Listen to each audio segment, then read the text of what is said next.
الدرس الثانی، آج کا سبق ہے الدرس الثانی، دوسرا سبق۔ دوسرے سبق میں حرف تنکیر اور حرف تعریف کیا ہے اس کو بیان کیا جا رہا ہے۔ حرف تنکیر اور حرف تعریف پڑھتے ہیں۔ بسم اللہ الرحمن الرحیم۔ عربی میں اسم نکرہ پر عموماً تنوین پڑھی جاتی ہے۔ یہاں یہ بات سمجھ لیں، اسم نکیرہ، اسم نکیرہ۔ اور دوسری قید یہاں دیکھیے، یہ عموماً کی ہے، عموماً، عام طور پر، اکثر۔ عموماً کا مطلب ہوتا ہے اکثر، اکثر، ہمیشہ نہیں، اکثر۔ کبھی کبھی اس کے برخلاف بھی ہو سکتا ہے، لیکن اکثر و بیشتر، زیادہ تر اس کا مطلب ہوتا ہے۔ تو اس میں نکرہ پر اکثر تنوین پڑھی جاتی ہے۔ تنوین کہتے ہیں دو زبر کو، تنوین کہتے ہیں دو زیر کو، دو زبر دو زیر دو پیش، وہ تنوین کہتے ہیں۔ تو یہ ایک ایسا اسم ہوگا جس کے اوپر یہ تنوین آتی ہے، تو اکثر اسے سمجھ لینا چاہیے کہ وہ اسم نکیرہ ہے۔ اس حالت میں اس تنوین کو حرف تنکیر سمجھا جاتا ہے، حرف تنکیر سمجھا جاتا ہے۔ یہاں پر نمبر 1، حاشیہ نمبر 1 دیے ہیں۔ کیا ہے حاشیہ نمبر، دیکھ لیں۔ دیکھیے حاشیہ نمبر 1 میں یہ بتانا چاہ رہے ہیں کہ جیسا کہ انگریزی میں اے ہے، اے، جیسے اے کا مطلب یہ ہوتا ہے کہ ایک۔ اب جیسے دس از اے پین، دس از اے پین۔ اب دیکھیں یہاں ترجمہ یہ کریں گے، یہ ایک پین ہے، ایک پین ہے، ایک، ایک کا ترجمہ ہوا، یا پھر کوئی کا ترجمہ ہوگا، کوئی پین ہے، ایک پین ہے، اس طرح۔ اور اسی طریقے سے اس کے برخلاف اگر کوئی خاص پین ہے تو وہاں لکھیں گے THE، دا پین، دا، دا لکھیں گے۔ جیسے دس از دا بک، اس کا مطلب ہوتا ہے یہ خاص بک۔ دا جہاں لگتا ہے وہ خاص کے لیے لگتا ہے، THE، دا۔ تو اسی طریقے سے ہمیں یہاں سمجھنا چاہیے کہ عربی میں اس میں نکیرہ پر عموماً تنوین پڑھی جاتی ہے۔ اس حالت میں اس تنوین کو حرف تنکیر سمجھا جاتا ہے۔ اردو میں اس کا ترجمہ کوئی ایک، دیکھیے ترجمے کی طرف دھیان دیں، کوئی ایک یا ایک یا کچھ سے کیا جاتا ہے۔ جیسے رجل، کوئی ایک مرد یا ایک مرد، ماء، کچھ پانی۔ مگر ہر جگہ تنوین کا ترجمہ کرنے کی ضرورت نہیں ہے۔ یہ بھی بہت اچھی بات حضرت نے لکھی ہے، کیونکہ ابتدائی طلبہ کرام جو ہے نا، وہ ہر جگہ تنوین کا ترجمہ کرنے کی کوشش کرتے ہیں، ہر جگہ تنوین کا ترجمہ۔ جب ہر جگہ تنوین کا ترجمہ اردو میں کریں گے تو ترجمے میں گڑبڑ ہو جائے گی، کیونکہ رعایت رکھنا ہوتا ہے مترجم الیہ کا۔ مترجم الیہ، جس زبان میں ہم ترجمہ کر رہے ہیں اس زبان کا ہمیں لحاظ رکھنا پڑتا ہے۔ مثال ہماری زبان ہے اردو، تو اردو کا لحاظ کر کے ہمیں ترجمہ کرنا پڑتا ہے کہ ہر جگہ ہم کچھ ایک ایسا لگائیں گے تو ترجمہ غلط ہو سکتا ہے۔ آگے بیان کر رہے ہیں تنبیہ، بعض اوقات اسم علم پر بھی تنوین آتی ہے۔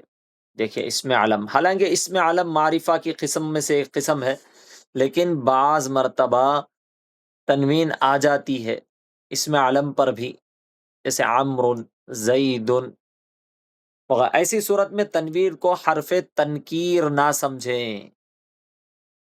بہت اچھی بات ہے، میں اس کی تفصیل انشاءاللہ اب تھوڑی دیر میں کروں گا۔ آگے چلیے، نمبر 2۔ تو نمبر 1 آپ کو بات سمجھ میں آ گئی ہوگی، اس میں حرف تنکیر کیا ہے؟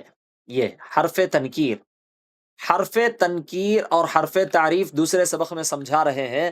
تو حرف تنکیر کیا ہے آپ کو معلوم ہو جانا چاہیے کہ اکثر و بیشتر کلمہ جو ہوتا ہے، کلمہ اکثر و بیشتر اس کلمے کے آخر میں اگر آپ کو دو زبر دو زیر دو پیش نظر آ جائیں تو آپ اس کو حرف تنکیر سمجھ لینا چاہیے۔ حرف تنکیر کا مطلب ہے یہ اسم، یہ کلمہ جو ہے اسم ہے۔ سب سے پہلے اس کلمے کی جانچ کر لینا چاہیے کہ یہ کلمہ اسم ہوتا ہے۔ اسم، فعل پر تنوین نہیں آتی، اسم ہے، اور اسم میں بھی کون سا اسم ہے؟ اسم نکیرہ ہے، اسم نکیرہ ہے۔ نکیرہ کی کیا پہچان ہے؟ تو آخر میں جو یہ تنوین آئی ہے یہ تنوین حرف تنکیر ہے، سمجھ لینا چاہیے، یہ تنوین ہی حرف تنکیر ہے۔ بات سمجھ میں آ گئی آپا؟ جی الحمدللہ۔ ماشاء اللہ، بات سمجھ گئے، الحمدللہ۔ ہاں، اس کے بعد ایک نوٹ یہاں بتائے ہیں، اسم علم پر بھی تنوین آتی ہے۔ اسم علم پر، اسم علم کا مطلب ہے کہ نام، ناموں پر بھی تنوین آتی ہے اسم علم پر، لیکن ہمیں معلوم ہے اسم علم معرفہ کی قسم ہے، یہ جو ہے نا نکیرہ نہیں ہے، اسم علم معرفہ ہوتا ہے، معرفہ ہوتا ہے۔ تو معرفہ ہونے کے باوجود جب اس پر تنوین آئے، دو زبر دو زیر دو پیش آئے، تو ہمیں سمجھنا یہ چاہیے کہ یہ حرف تنکیر نہیں ہے، حرف تنکیر نہیں ہے، حرف تنکیر نہیں ہے، یہ ہمیں سمجھ لینا چاہیے، یہ حرف تنکیر نہیں۔ تو حرف تنکیر کون سی ہوگی؟ جو ایسا اسم جسے دیکھ کر ہمیں معلوم ہو کہ اس میں معنی پایا جا رہا ہے، معنی کے ساتھ ساتھ اس کے آخر میں آخر حرف پر تنکیر ہے، یعنی دو زبر دو زیر دو پیش اس کے آخر حرف پر ہے، آخری حرف پر۔ جب آخری حرف پر دو زبر دو زیر دو پیش ہے تو ہمیں فوراً یہ معلوم کر لینا چاہیے کہ یہ جو ہے یہ نکیرہ والا اسم ہے، معرفہ والا اسم نہیں ہے۔ البتہ اگر آخری حرف پر تنوین نظر آئے لیکن وہ پورا اسم علم ہو تو ہمیں اس آخری والی تنوین کو دیکھ کر یہ اندازہ لگا لینا ہے کہ یہ اسم علم ہے، تو یہ آخری حرف جو ہے وہ حرف تنکیر نہیں ہے، اتنی بات۔ اور اگر یہاں پر سمجھا رہے ہیں جب بھی اسم نکیرہ کا ترجمہ کریں تو اس ترجمے میں کیا ہوتا ہے؟ ترجمے میں کوئی آتا ہے، کوئی کوئی کوئی، اس ترجمے میں کوئی، یا پھر کچھ کچھ، یا پھر ایک، یہ تین طرح کا ترجمہ ہوتا ہے۔ ضروری نہیں کہ یہ ترجمہ ہو، اکثر ایسا ترجمہ ہوتا ہے، بس اکثر، ضروری نہیں ترجمہ کرنا کچھ کا، کوئی کا، ایک کا، یہ ضروری نہیں ہے، لیکن یہ ترجمہ ہو جاتا ہے بس۔ اب یہاں سے اس سبق کا دوسرا پوائنٹ بیان کر رہے ہیں، الف لام۔ الف لام عربی کا حرف تعریف ہے، یہ حرف ہے، الف لام، الف اور لام حرف ہے۔ حالانکہ یہ دو الف اور لام حرف ایک کو کہتے ہیں، لیکن یہاں الف اور لام دونوں کو بھی ایک حرف مان لیا گیا ہے، دونوں کو بھی ایک حرف مان لیا گیا ہے۔ حالانکہ دو کو حروف کہا جانا چاہیے، حروف کہنا چاہیے، مور دین ون، یعنی، لیکن یہاں الف لام کو ایک حرف تسلیم کر لیا گیا ہے اور اس کا نام رکھا گیا ہے حرف تعریف، یہ نام ہے اس کا، حرف تعریف۔ تو اسی لیے یہاں حضرت کہہ رہے ہیں الف لام عربی کا حرف تعریف ہے، اسی کو لام تعریف بھی کہتے ہیں۔ دیکھیے لام تعریف، یہاں الف کو نکال دیے، لام صرف لام کا ذکر کر رہے ہیں، لام تعریف کیوں کر رہے ہیں؟ لام تعریف کسی اسم نکیرہ پر داخل ہو تو وہ معرفہ ہو جاتا ہے اور اسے معرف باللام یعنی لام کے ذریعے معرفہ بنایا ہوا، معرف باللام کا یہ معنی ہے، لام کے ذریعے، باللام، لام کے ذریعے معرفہ بنایا ہوا، یہ بھی کہتے ہیں۔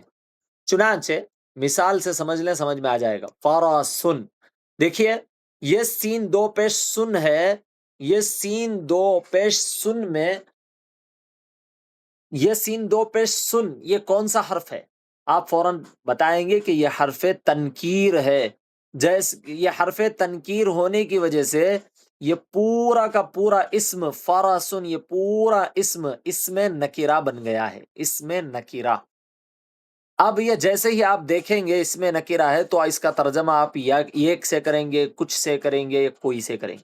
دیکھیے یہاں حضرت کر رہے ہیں کوئی ایک گھوڑا، کوئی ایک گھوڑا، اور اس میں نکیرہ ہے، فرسن اس میں نکیرہ ہے، اور الفراسو اس میں معرفہ ہے، اس میں معرفہ ہے۔ اب یہاں دیکھیے الفراسو، یہ پہلے کیا تھا؟ صرف فرس تھا، فا را سین، فرسن، ایسا تھا پہلے، فرسن، یعنی یہ آخری کا جو حرف ہے سین دو پیش، اس کے اوپر تنوین ہے، تو اس حرف کو دیکھ کر ہمیں پہچان لیے کہ یہ حرف تنکیر ہے، تو گویا کہ پورا اس میں نکیرہ ہو گیا، اس میں نکیرہ۔ اب اس اسم نکیرہ کو ہم جب لام تعریف داخل کریں، اب دیکھو یہ صرف لام ایسے داخل کر دیے، صرف لام، لیکن اس لام کے ساتھ ہم نہیں پڑھ سکتے، اس لیے ہم شروع میں الف داخل کرتے ہیں۔ اب ہوا الفرسن، سن، جیسے ہی یہ لام تعریف اور الف، جس کو حرف تعریف بھی کہتے ہیں، جیسے میں یہاں بتایا ہوں نمبر 2 کی جگہ میں، دیکھیے یہ یہاں پر دیکھیے یہ الف لام، اسے حرف تعریف کہتے ہیں، جیسے اسے حرف تنکیر کہتے ہیں، اس کو حرف تعریف کہتے ہیں، الف اور لام کو۔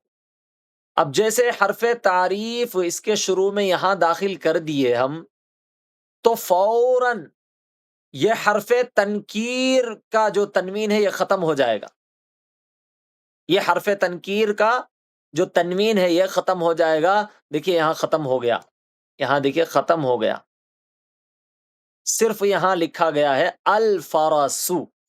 تو گویا کہ الف لام جو حرف تعریف ہے وہ اگر اسم نکیرہ پر آ گیا تو اسم نکیرہ پر سے حرف تنکیر یعنی تنوین ختم ہو جائے گی۔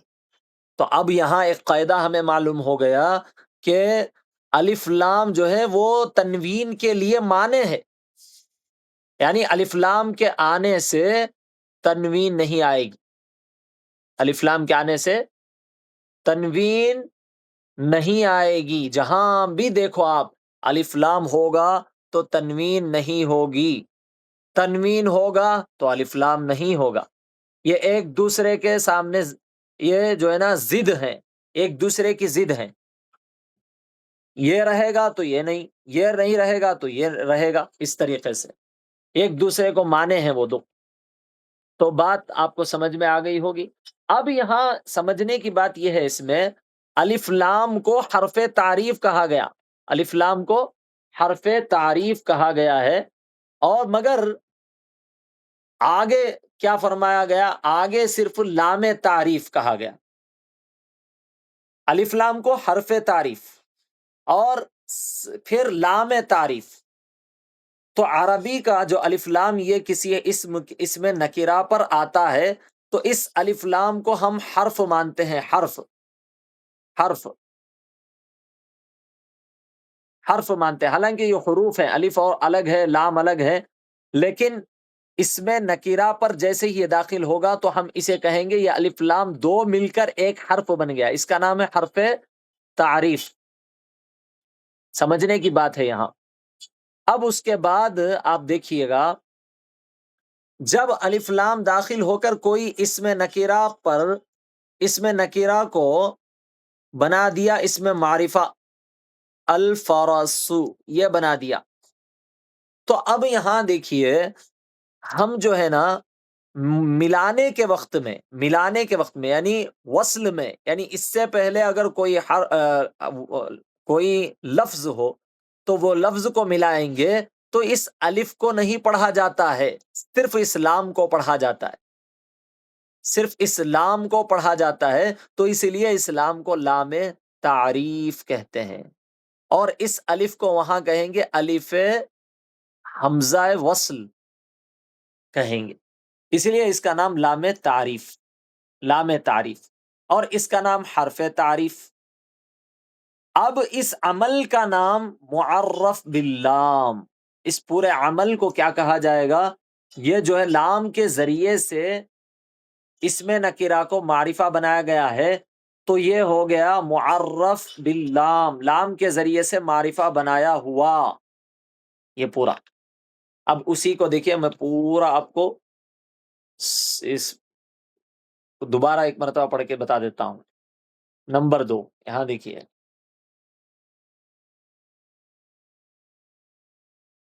یہ نمبر 2 الف لام عربی کا حرف تعریف ہے، جسے لام تعریف بھی کہتے ہیں۔ لام تعریف کسی اسم نکرہ پر داخل ہو تو وہ معرفہ ہو جاتا ہے اور اسے معرف باللام کہتے ہیں۔ چنانچہ فرسن کوئی ایک گھوڑا اسم نکرہ ہے، اور الفرس اسم معرفہ ہے، یعنی الف لام کو داخل کرنے کے بعد میں تنوین والے لفظ پر الف لام داخل ہو تو تنوین ساقط ہو جاتی ہے۔ یہاں بتا دیے، یہ قاعدہ بتا دیے، چنانچہ اوپر کی مثال سے تم سمجھ سکتے ہیں۔ الحمدللہ ہم نے سمجھ لیا۔ نمبر 4 معرف باللام کے پہلے، ما قبل کا مطلب آتا ہے پہلے، بہت ساروں کو یہ کنفیوز ہوتا ہے کیا ما قبل کیا ما بعد۔ ما قبل کا مطلب ہے پہلے، ما بعد کا مطلب ہوتا ہے بعد میں، ما بعد میں، ما بعد کا مطلب ہوتا ہے بعد میں، بعد میں۔ تو معرف باللام سے پہلے کوئی لفظ آئے تو اسے الف لام کے لام میں ملا کر پڑھنا چاہیے، جیسے میں نے اوپر بتایا ابھی، معرف باللام سے پہلے کوئی لفظ آئے تو اسے الف لام کے لام میں ملا کر پڑھنا چاہیے، حالانکہ الف لام ہوتا ہے۔ مثال کے طور پر میں آپ کو بتا دیتا ہوں، دیکھیے اب ہے یہاں معرف باللام سے پہلے کوئی لفظ آئے، معرف باللام جیسے یہ ہے حرف تعریف، اب اسے ایک یہ ہے فرسن اسم نکرہ،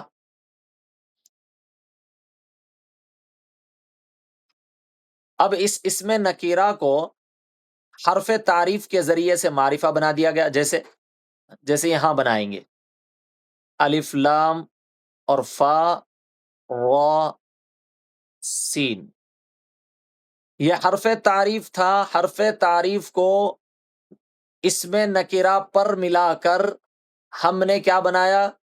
اسم معرفہ بنا دیا۔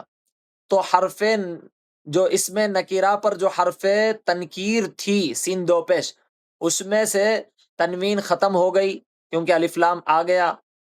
اب الف لام جو ہے، الف لام کے ذریعے سے یعنی حرف تعریف کے ذریعے سے ہم نے اسم نکرہ کو اسم معرفہ بنایا تھا، تو اب اس پورے کام کو کہیں گے یہ معرف باللام، لام کے ذریعے سے معرفہ بنایا ہوا اسم ہے، لام کے ذریعے سے معرفہ بنایا ہوا اسم ہے۔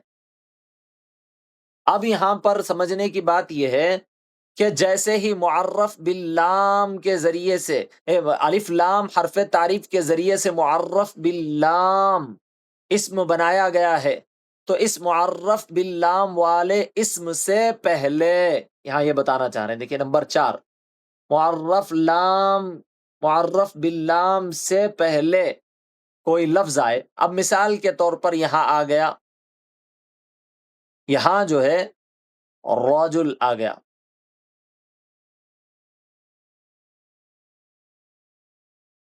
الرجل،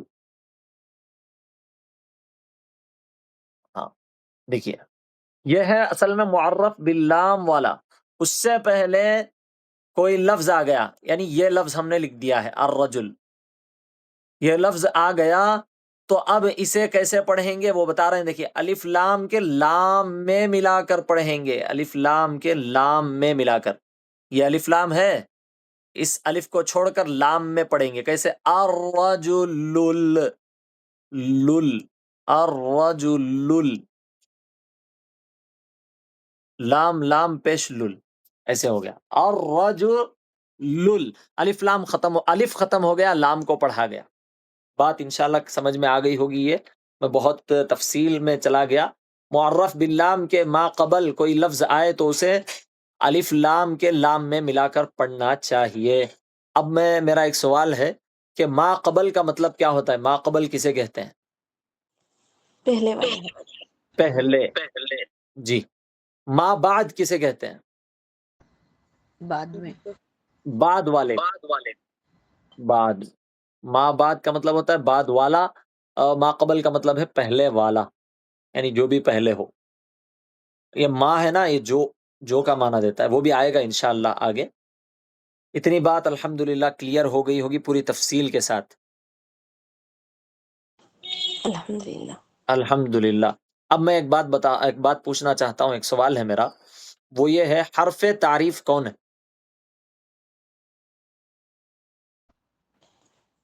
جس کو خاص نہیں, حرف تعریف کون ہے؟ الف اور لام. لام.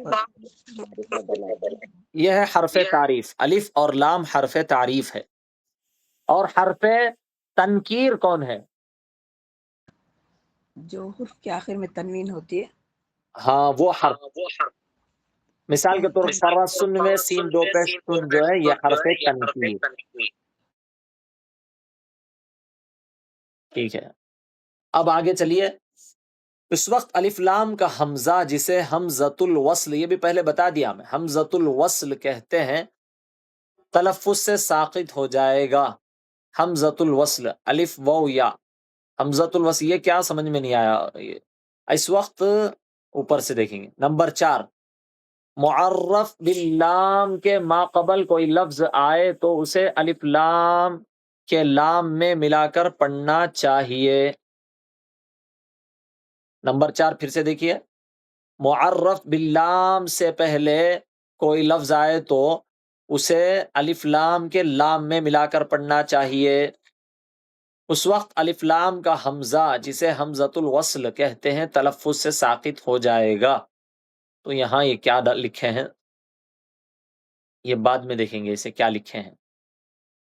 جیسے باب البیتی, گھر کا دروازہ. دیکھیے باب البیتی یہ معرف باللام ہے, یعنی حرف تعریف. یہ الف لام حرف تعریف ہے. حرف تعریف کے ذریعے سے اس میں نکیرہ کو اس میں معرفہ بنایا گیا ہے. جب الف لام کے دیکھو معرفہ بنانے کی کئی کیا وہ طریقے ہیں معرفہ بنانے کی. اس میں نکیرہ کو, عام اسم کو خاص بنانے کے کئی طریقے ہیں.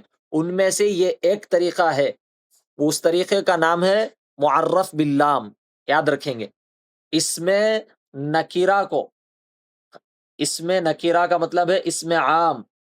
یہ دیکھیے سمجھ لیں اچھی طریقے سے, اس میں نکیرہ کو اس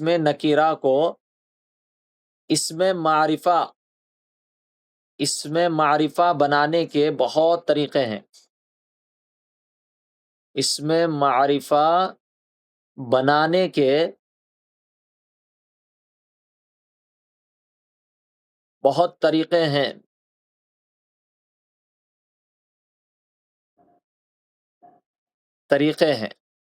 اس میں سے ایک طریقہ وہ ہے معرف باللام. اس میں سے ایک طریقہ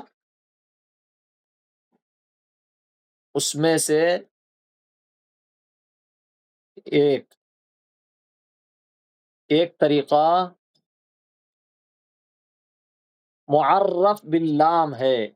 یہ یاد رکھ لیں گے اچھی طریقے سے, معرف باللام ہے. تو معرف باللام کے ذریعے سے اس میں نکیرہ البیت کو معرفہ بنایا گیا ہے. تو بات یہاں یہ چل رہی ہے کہ اس سے پہلے جب کوئی لفظ ہوگا، یہ اس سے پہلے لفظ ہے، اس سے پہلے کوئی لفظ ہوگا تو اسے جب اس معرف باللام کے ساتھ پڑھیں گے تو الف کو نہیں پڑھا جائے گا بلکہ لام کو پڑھا جائے گا، تو اس الف کو کہیں گے حمزۃ الوصل۔ دیکھیے اس وقت الف لام کا حمزہ حمزت، جسے حمزۃ الوصل کہتے ہیں، تلفظ سے ساقط ہو جائے گا۔ ساقط کا مطلب ختم ہو جائے گا، ساقط کا مطلب ختم ہو جائے گا، گر جائے گا۔ تلفظ کا مطلب پڑھنے سے ساقط ہو جائے گا۔ جیسے باب البیتی، باب البیتی، اصل میں پڑھنا تو تھا باب البیتی، ایسا پڑھنا تھا، لیکن جب ملائیں گے تو باب البیتی ہو جائے گا، گھر کا دروازہ۔ یہاں دیکھو باب البیتی یہاں لکھا ہوا ہے، دیکھیے باب البیتی، پڑھنا غلط ہوگا، ایسا پڑھنا غلط ہوگا۔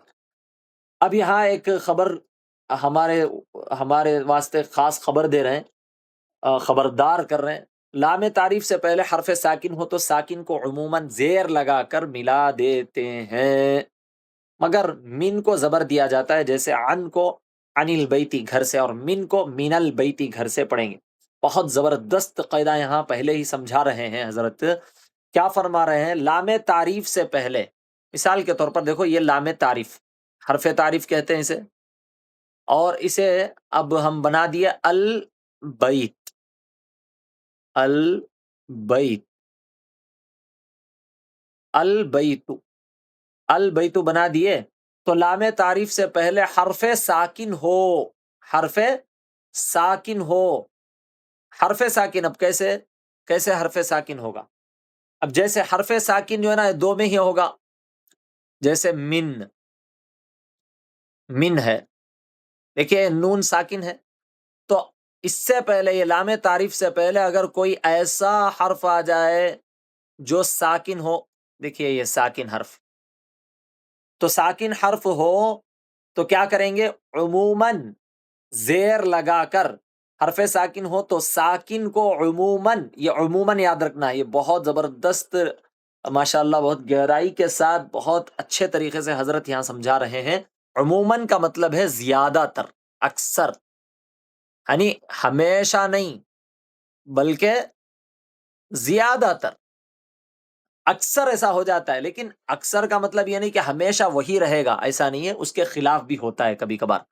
تو یہ ساکن ہو تو ساکن کو عموماً زیر لگا کر ملا دیتے ہیں، جیسے من یہ بعد میں دینا چاہیے تھا مثال، پہلے عن کو دینا چاہیے تھا، عن، دیکھیے یہ مثال عن، تو ساکن ہے یہاں عن۔ اب جب ساکن کو اس معرف باللام کے ساتھ ملائیں گے تو اب یہ بن جائے گا عموماً عنی ہو جائے گا، عنی، دیکھو یہاں ہو گیا عنی ہو گیا، عن جا کر عنی ہو گیا، عن البیتی۔ اب اگر آپ سے کوئی پوچھے بھئی یہ عن کا اعراب عنی کیوں ہو گیا، تو آپ بتائیں گے، قاعدے کو بتائیں گے۔ قاعدہ یہ ہے جب معرف باللام کوئی کلمہ ہوتا ہے، یعنی کسی حرف نکیرہ، اسم نکیرہ کو حرف نکیرہ الف لام کے ذریعے سے معرفہ بنا دیا گیا ہو، اس سے پہلے اگر کوئی ایسا حرف آ گیا جو ساکن رہتا ہے تو اس ساکن کو اکثر عموماً ملا کر پڑھنے کے وقت میں زیر لگا دیا جائے گا، جیسے عن سے عنی ہو گیا، عن سے عنی، عن البیتی۔ مگر یہاں پر دیکھو عموماً جو اکثر ہے نا وہ تج، لیکن دیکھو من آ گیا تو من جو ہے نا، من بھی جو ہے ساکن ہی ہے، من کا نون بھی، لیکن عموماً کی قید اگر نہیں لگاتے تو معاملہ گڑبڑ ہو جاتا، جیسے ہی عموماً کی قید لگا دیے تو یہ معاملہ الگ ہو گیا۔ کیا ہو گیا؟ جیسے من اگر آ گیا تو من کا آخری کا جو نون ہے، یہ جو دوسرا حرف ہے یہ تو ساکن ہے، لیکن جب الف لام کا کوئی اسم آ گیا الف لام کے ساتھ میں، تو اب یہاں عموماً کیا ہونا چاہیے تھا؟ مینل ہونا چاہیے تھا، مینل، لیکن یہاں مینل نہیں ہوگا، مینل ہوگا، مینل بیتی. اچھی طریقے سے الحمدللہ تفصیلاً یہ بات سمجھ میں آ گئی. آگے چلتے ہیں. نمبر 4 سمجھ میں آ گیا ہمیں. نمبر 5 سمجھیے. نمبر 5، جب تنوین والا لفظ معرف باللام سے پہلے ہو تو نون تنوین کو کسرہ دے کر لام کے ساتھ ملا کر پڑھیں گے. دیکھو زیدن، یہاں یہ سمجھا رہے ہیں جب الف لام معرف باللام والا کوئی اسم، معرف باللام والا یعنی الف لام کے ساتھ کوئی اسم آ جائے، اس سے پہلے کوئی حرف، جیسے پہلے ہم بتا رہے تھے ساکن ہونا چاہیے، اب یہاں تنوین والا آ گیا. جیسے زید، زید میں تنوین ہے یہاں. اب ان دونوں کو جب ملائیں گے تو کیسے ملائیں گے وہ سمجھا رہے ہیں. ملائیں گے اس طریقے سے، زیدن کے بعد نون ساکن زیادہ کریں گے. نون ساکن نون ساکن نون کسرہ، نون مکسور، دیکھو ایسے، اور اسے تنوین کو ہٹا دیں گے. پڑھیں گے زیدن البیت، زیدن البیت، زیدن البیت، زید البیت نہیں پڑھیں گے، زیدن ال. یہاں دکھائیں گے لام کے ساتھ ملا کر پڑھیں گے. جیسے زیدن، زیدن تھا، اس کے بعد العالم، العالم کو پڑھیں گے. دیکھو دیکھو زیدن العالم، اس لیے پڑھے کیونکہ العالم کا الف لام ہے، اس سے پہلے تنوین والا اسم ہے، تو تنوین والے اسم کو جب الف لام کے ساتھ ملا کر پڑھیں گے تو اس تنوین کو نکال کر وہاں نون مکسور لگا دیں گے. تو دو باتیں سمجھ میں آ گئی. اب یہاں ایک اور قاعدہ بیان کریں، خبردار، تنبیہ، ہوشیار. ابن، ابن لڑکا، تنوین والا اسم ہے. ابنتن لڑکی، تنوین والا اسم. اور اسم نام، اس کا معنی. اب اس میں الف بھی حمزۃ الوصل ہے. ابن کا جو الف ہے یہ بھی حمزۃ الوصل. انشاءاللہ یہ قاعدہ ہمیشہ حدیث کا متن پڑھتے وقت بہت زیادہ استعمال ہوگا. جیسے حدیث کی کتابیں ہیں صحاح ستہ، بخاری شریف، مسلم شریف، ترمذی وغیرہ، اس میں جب ہم حدیث پڑھیں گے تو حدیث میں جو راویوں کا ذکر ہوتا ہے، حدیث کی جو چین ہوتی ہے، اس میں ابن، ابن، ابنتن وغیرہ بہت زیادہ آتے ہیں. عن ابن عمرہ، اس طریقے سے، ٹھیک ہے، عن ابی ہریرہ، اس طریقے سے. تو اس میں یہ قاعدہ بہت استعمال ہوتا ہے. وہی قاعدہ بتانا چاہ رہے ہیں.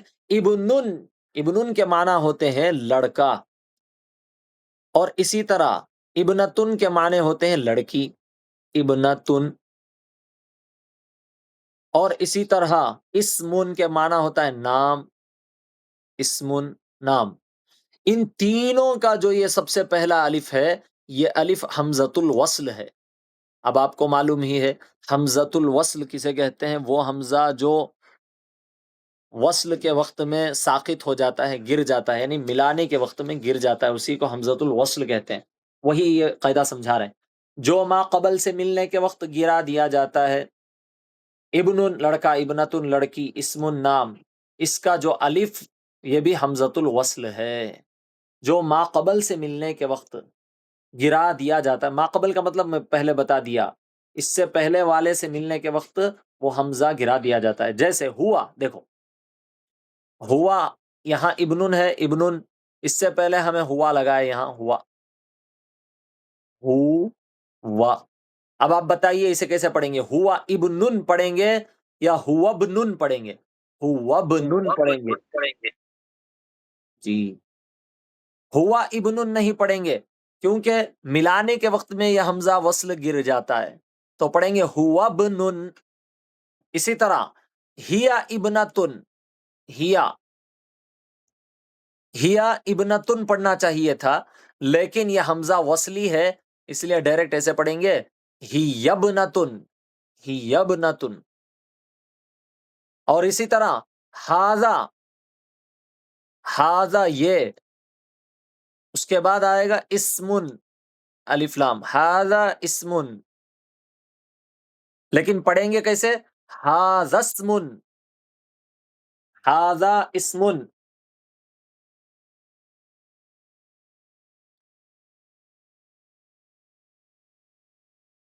الف لام کے اب یہاں اور ایک بات یہ دیکھیں، ابن اور اسمن پر الف لام داخل ہو تو الف لام کے لام کو زیر لگا کر با اور سین میں ملا کر پڑھیں گے. اب انہی کو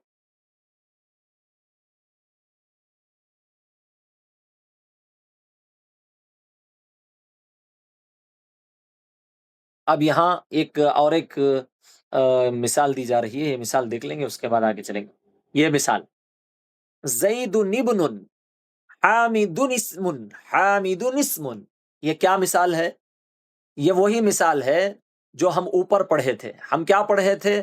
جب الف لام کے سے پہلے، الف لام والے اسم سے پہلے کوئی تنوین والا حرف آ جائے، جیسے زیدن کا دال تھا، زیدن کا دال تھا تنوین والا، یہ زیدن کا دال آ گیا تو ہم کیا پڑھ رہے تھے؟ اسے تنوین یہاں سے ختم کر کے نون مکسور لگا رہے تھے ایسے، اور پڑھ رہے تھے زیدن العالم، زیدن العالم پڑھ رہے تھے ہم، زیدن العالم پڑھ رہے تھے. اب یہی قاعدہ یہاں بتانا چاہ رہے ہیں، اس میں اسمن کا جو الف ہے یہ الف بھی کیا ہے؟ حمزہ وصل ہے، ملنے کے وقت میں گر جاتا ہے. لیکن اس سے پہلے اگر کوئی تنوین والا حرف آ جائے، جیسے حامدن، حامدن کا دال، یہ دال، تو حامدن کے دال پر دو پیش اگر آ گئے تو اب ہم اس کو ملانے کے وقت میں کیا کریں گے؟ اس کو گرا دیں گے، حامیدو پڑھیں گے، حامیدو، اور پھر نون مکسور لگا دیں گے، حامیدو. یہ الف رہے گا لیکن الف پڑھا نہیں جائے گا. حامیدو نسمن ایسے پڑھیں گے، حامیدو نسمن. سمجھ میں آ گئی بات؟ الحمدللہ. جی الحمدللہ. جی حامد اسم. اور اسی طریقے سے یہاں یہ بھی بتا رہے ہیں، دیکھو زید ابن، یہ بہت استعمال ہوتے ہیں، خاص کر حدیث کی کتابوں میں الحمدللہ یہ قاعدہ بہت چلتا ہے، اور بہت سارے لوگ اس قاعدے میں کنفیوز ہو جاتے ہیں، اور اتنا کنفیوز ہو جاتے ہیں ان کو اعراب لگانا ہی نہیں آتا کیونکہ یہ قاعدہ ان کو یاد نہیں. تو اس قاعدے کو یاد رکھنے کے لیے یہ 3 چیزیں یاد رکھ لینا ہے. کیا؟ ایک تو اسم، ایک تو ابن، دوسرا ابنا، ابنا. یہ 3 اسموں کو یاد رکھیں گے تو بات کلیئر ہو جائے گی. اور ان 3 اسموں کو یاد رکھنے کے بعد میں وہی وہ قاعدے کو بھی یاد رکھ لینا چاہیے کہ الف لام سے پہلے ملانا ہو تو حمزہ وصل پڑھا نہیں جائے گا، الف لام سے پہلے حمزہ وصل پڑھا نہیں جائے گا. اور ایک بات یاد رکھ لینا چاہیے کہ الف لام سے پہلے حمزہ وصل، سمجھو حمزہ وصل سے پہلے تنوین والا حرف، یہ یاد رکھ لینا ہے. تو کیا کرنا ہے؟ تنوین میں سے تنوین کو گرا کر نون مکسور زیادہ کر دینا ہے یہ.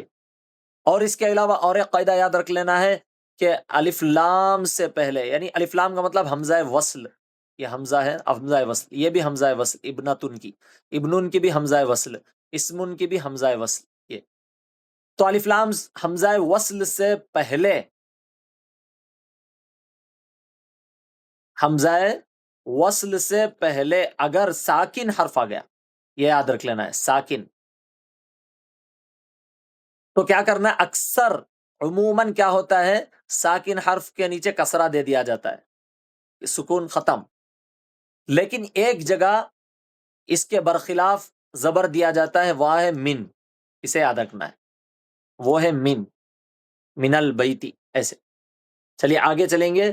آگے دیکھیے، ابن اور اسمن پر الف لام داخل ہو تو الف لام کے لام کو زیر لگا کر با اور سین میں ملا کر پڑھیں گے. یہاں یہ بتانا چاہ رہے ہیں کہ جو ابن ہے اس سے پہلے الف لام آ گیا، ابن، اب یہ الابن ہو گیا، الابن، ایسے ہو گیا الابن۔ جب الف لام ابن کے سامنے آ گیا ہے تو یہ تو اس کا الف تو حمزہ وصل ہے، ملانے میں تو گرے گا ہی گرے گا، گرے گا ہی گرے گا۔ یہ دیکھو یہ جو ہے یہ حمزہ وصل ہے، وہ گرے گا، لیکن لام کو زیر لگانا پڑے گا اگر ملائیں گے تو۔ مثال کے طور پر قرآن مجید سورہ حجرات میں حجرات کا یہ دیے ہیں مثال،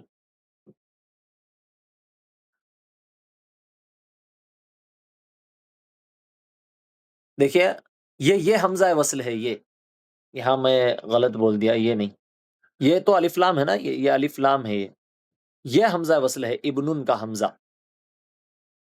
تو اس الابن کو اس حمزہ کو نہیں پڑھیں گے بلکہ لام کے نیچے کسرہ لگا کر پڑھیں گے، جیسے الابن، الابن نہیں، الابن۔ قاعدہ دیکھیے کیسا ہوا، الابن نہیں پڑھیں گے، الابن، جیسے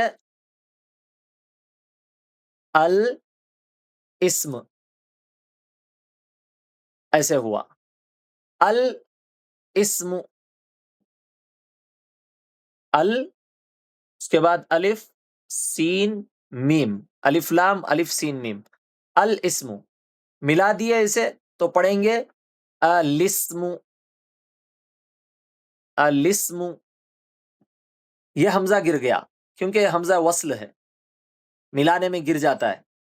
لام کو کیسا پڑھنا چاہیے؟ لام کو زیر دے کر پڑھنا چاہیے۔ یہ قاعدہ جو ہے سورہ حجرات میں ہے، بعد الاسم، وہاں پر۔ خیر چلیے آگے چلتے ہیں، الحمدللہ یہ بھی سمجھ میں آ گیا ہوگا۔ اب نمبر 6، نمبر 6 میں الف لام جب ایسے لفظ پر داخل ہو جس کا پہلا حرف شمسی ہو تو الف لام کا لام حرف شمسی میں مدغم ہو جاتا ہے، یعنی تلفظ کے وقت لام کے بجائے حرف شمسی ہی کا تلفظ ہوتا ہے۔ ایسی صورت میں لام پر جزم نہیں لکھی جاتی بلکہ حرف شمسی پر تشدید لکھی جاتی ہے، جیسے الشمس، سورج، الرجل وغیرہ۔ حروف شمسی آئے ہیں تاسا دال ذال را ز سین شین صاد ضاد طا ظا لام اور نون، ان کے سوا باقی حروف قمریہ ہیں، القمر چاند، الجمل اونٹ۔ اب یہاں سمجھنے کی بات ہے، سب سے پہلے ہمیں حروف شمسی یاد ہونے چاہیے۔ حروف شمسی، یہ حروف شمسی ہیں۔ حروف شمسی یاد کرنے کا بہترین طریقہ کیا ہے؟ ایسے الفاظ کو لائیں جو الفاظ ان حروف سے شروع ہو رہے ہیں، چاہے وہ اسم ہو چاہے وہ فعل ہو۔ اب مثال کے طور پر اسم دیکھیے، اب آپ کے سامنے کوئی بھی چیز ہے اسے دیکھیے، سب سے پہلے اوپر پنکھا ہے، پنکھے کو کہتے ہیں مروحہ، مروحہ، میم سے شروع ہو رہا ہے۔ اب آپ دیکھیں گے یہاں ہے کیا میم؟ یہ میم جو ہے نا سب سے پہلا حرف جو شروع ہو رہا ہے وہ اس میں ہے کیا؟ نہیں ہے، تو یہ حروف قمریہ سے شروع ہونے والا ہو گیا یہ اسم۔ اسی طرح آپ کے سامنے یہ پردہ ہے، پردے کو کہیں گے رداءن، رداءن، را سے شروع ہو رہا ہے یہ اسم، دیکھیے را یہاں ہے، یہ جو را سے شروع ہو رہا ہے سمجھ لینا چاہیے کہ یہ حرف شمسی والا اسم ہے، یعنی حروف شمسی کے ایک حرف سے شروع ہو رہا ہے۔ اسی طریقے سے جوالہ، جیم نہیں ہے تو جیم قمریہ ہے، اور اسی طرح تا ہے، طا، دیکھیے طا سے طالب علم، طالب ایک اسم ہے، یہ طا سے شروع ہو رہا ہے، تو ہمیں سمجھنا ہے کہ یہ جو ہے حرف شمسی کا اسم ہے، یعنی یہ اسم کی شروعات حرف شمسی سے ہو رہی ہے، حرف شمسی سے ہو رہی ہے۔ تو آپ جتنے بھی لغت اٹھا کر دیکھیں، یہ تا سا دال ضال را ز سین شین صاد ضاد طا ظا لام اور نون جہاں ان حروف